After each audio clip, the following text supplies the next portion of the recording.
अब सभी को जय मसीह। और आज हम पढ़ेंगे पहला कुरिन्थियों का 7 अध्याय उसकी 17 आयत से पढ़ेंगे। जैसा प्रभु ने हर एक को बांटा है और जैसा परमेश्वर ने हर एक को बुलाया है वैसा ही वह चले। मैं सब कलीसियाओं में ऐसा ही कर ठहराता हूँ। जो खतना किया हो वो बुलाया गया हो वो खतना रहित ना हो बने, जो खतना रहित बुलाया गया हो खतना ना कराए। ना तो खतना कुछ है और ना खतना रहित, परंतु परमेश्वर की आज्ञाओं का मानना ही सब कुछ है। हालेलुया। हम छोटी सी दुआ करें। धन्यवाद प्रभु यीशु पवित्र आत्मा पिता परमेश्वर वचन के द्वारा पिता हम हर एक से बातें कर। आज का वचन हमें हिम्मत या ताकत बल दे और हर एक के जीवन 100 गुना फलाए पिता। जैसे आपकी योग्य चाल आपका वचन के वैसा हम आज्ञाकारी बनकर चले वैसे बना खुदावन। देखने वाले सुनने तेरे आज्ञाकारी बने, तेरे राज्य के लिए बने मेरे पिता। सबको तेरा आत्मा सौंप प्रभु जी। आप मेरे मुख से होकर बोले मेरे पिता, अपने आप को तेरे हाथ में सौंपते हुए प्रार्थना द्वारा यीशु तेरे मीठे मधुर नाम से मांगते हैं, आमीन। तो मेरे अजीजों, यहाँ पर प्रभु का वचन कहता है कि प्रभु ने हर एक को बांटा है, जैसे परमेश्वर ने हर एक को बुलाया है वैसा ही वो चले। हालेलुया। मेरे अजीजों, प्रभु यीशु मसीह चाहता है कि हम पवित्रता का जीवन जिए। प्रभु चाहता है कि उसके योग्य जीवन इसलिए यीशु मसीह कहता है कि तुम मेरी योग्य चाल चलो, जैसे मैंने चला वैसे तुम भी चलो। मेरे अजीजों, यहाँ पर कहता है कि न खतना रहित न खतना वाला। जो खतना किया वो खतना किया वो हुआ ही रहे, और जो खतना नहीं किया वो खतना ना कराए। इसका मतलब ये कहता परमेश्वर कि जो पवित्रता का जीवन जी रहा वो पवित्रता में बढ़े, और जैसा जो परमेश्वर ने योग्य बुलाए वैसा ही वो चले। हालेलुया। क्योंकि वो कहता है कि ना खतना वाला ना खतना रहित, कुछ भी परमेश्वर के भेद नहीं, लेकिन वो कहता है कि आज्ञाओं का मानना ही सब कुछ है।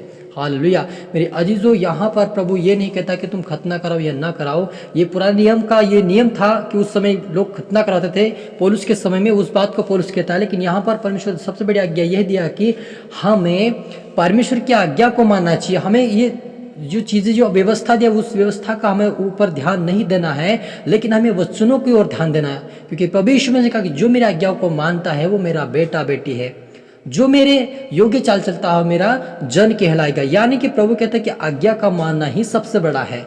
यदि हम आज्ञा नहीं मान रहे और प्रभु के पीछे चल तो रहे हम, लेकिन उसकी आज्ञा को नहीं मान रहे, तो यानी कि हम संसार में ही है मेरा जीजो। क्योंकि जो कोई प्रभु के आज्ञाकारी बनकर चल रहा है, उसके डर उसके भय में चलता है, वही प्रभु के योग्य व्यक्ति और वही परमेश्वर का पुत्र है। जो आज्ञा नहीं मानता है वो आज भी संसार रूप का ही वो व्यक्ति है, क्योंकि वो आज्ञा का पालन नहीं कर रहा। क्योंकि यीशु कहता है तुम केवल सुनने वाले ही नहीं लेकिन उसके ऊपर चलने वाले बने। तो हमें प्रभु के वचनों को भी सुनने वाले नहीं बनना, लेकिन हमें उसके ऊपर चलने वाले बनना है, तभी हम आज्ञाकारी बन पाएंगे। प्रभु कहता है तुम पाप मत करो, प्रभु कहता है तुम बुराई मत करो, प्रभु कहता है कि तुम घृणा मत करो, प्रभु कहता है कि तुम प्रेम करो। इस प्रकार से प्रभु हमें जो वचन सिखा रहा है कि तुम मेरे योग्य चाल चलो, अपने मन में अच्छे विचार रखो, अपने मन की रक्षा करो।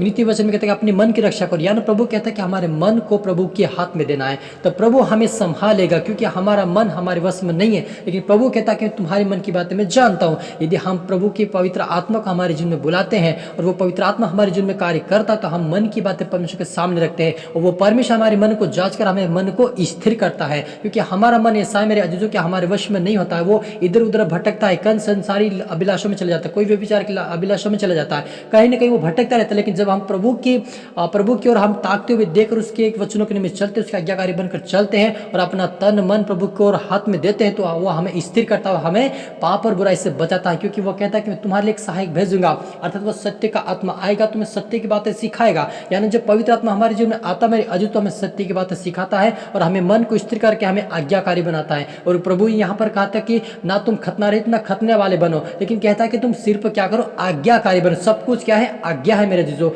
यदि हम आज्ञाकारी बनकर चल रहे हैं, प्रभु के डर और भय में चलते हैं, तो परमेश्वर हमें स्वर्गीय राज्य के लिए ठहराएगा।